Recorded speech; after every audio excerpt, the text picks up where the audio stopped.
Uno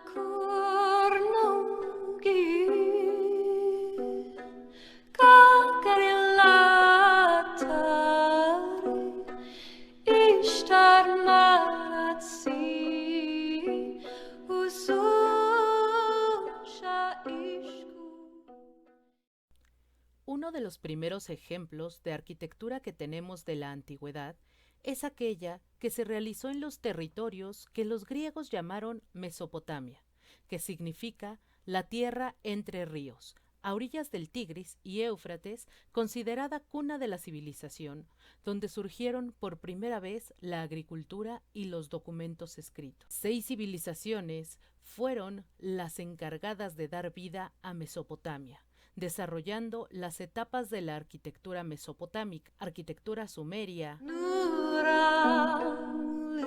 arquitectura acadia, arquitectura neosumeria, arquitectura paleobabilónica, arquitectura asiria y arquitectura neobabilónica. Este conjunto forma la época de grandeza de Mesopotamia.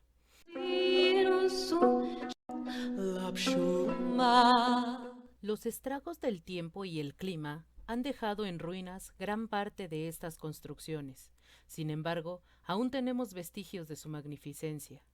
Como es característico del mundo antiguo, parte de la arquitectura se manifiesta en la religión, la mitología y el gobierno. Mesopotamia es también cuna de la urbanización, ya que con más organización social era necesario generar espacios de comercio, convivencia y orden. El templo era el centro religioso, económico y político. Eran los sacerdotes los que tenían el mandato en el templo, los que daban comercio y recibían tierras para cultivos.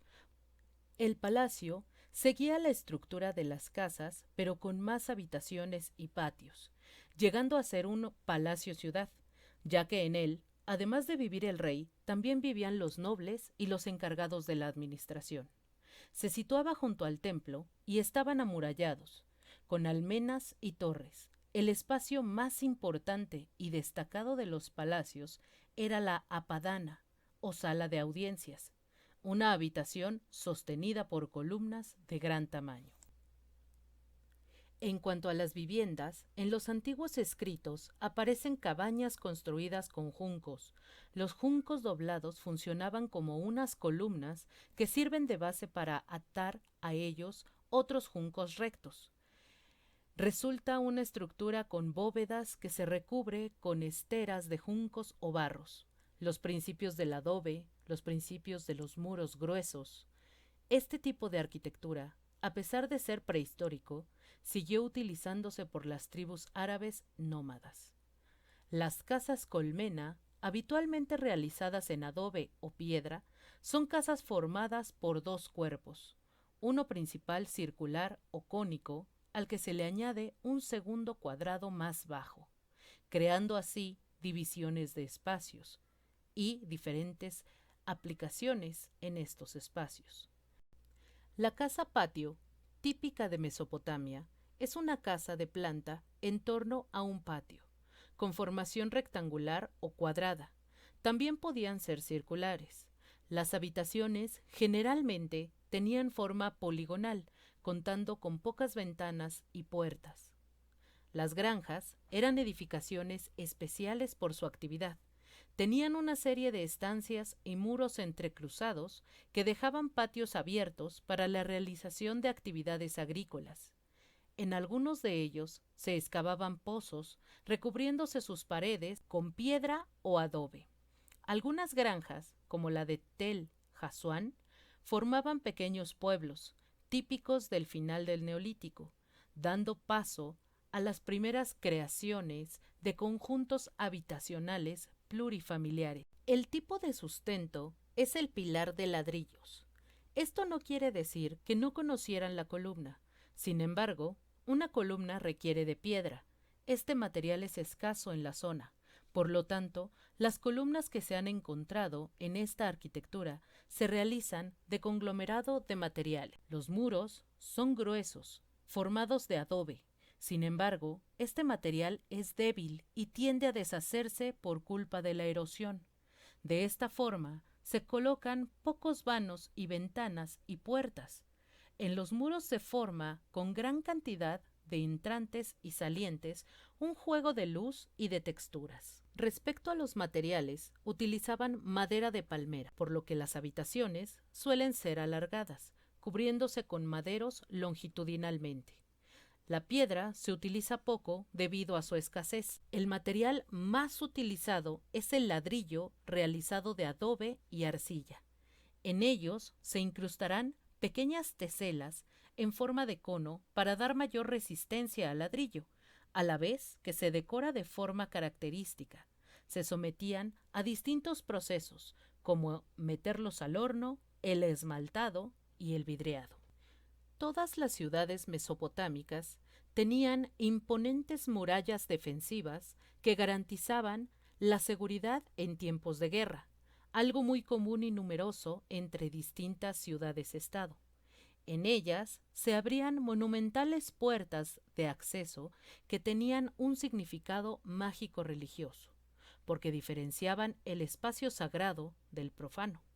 Construidas también de ladrillos de adobe, se cubrían con relieves de vidrio policromados de plantas y animales propios de la iconografía oriental, como los toros alados llamados lamassu, leones alados, héroes mitológicos como Gilgamesh y, por supuesto, la diosa Ishtar. En Mesopotamia, cuando un edificio no servía, o bien se derrumbaba, se construía otro en el mismo lugar y se construía el nuevo edificio encima del derrumbado.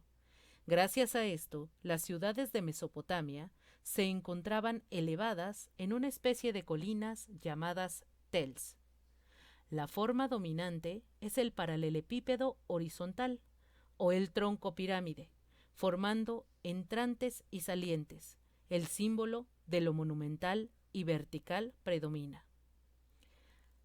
La distribución radial de los ladrillos da lugar al arco. El acoplamiento sucesivo de los arcos origina la bóveda.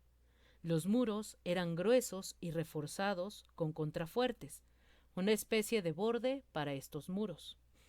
Estos elementos se lograban porque el ladrillo permite realizar con facilidad este tipo de construcción, mientras que la piedra de tamaño monumental, como es en el caso de Egipto, no se presta a la realización de formas abovedadas.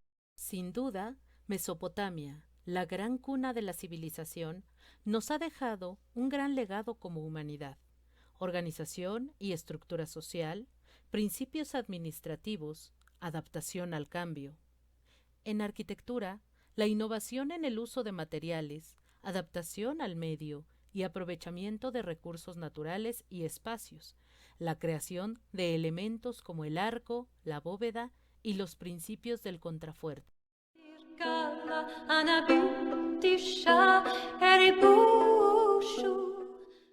Espero que hayas disfrutado de este pequeño viaje en el tiempo. No olvides dar rienda suelta a tu creatividad a través de la historia de la arquitectura.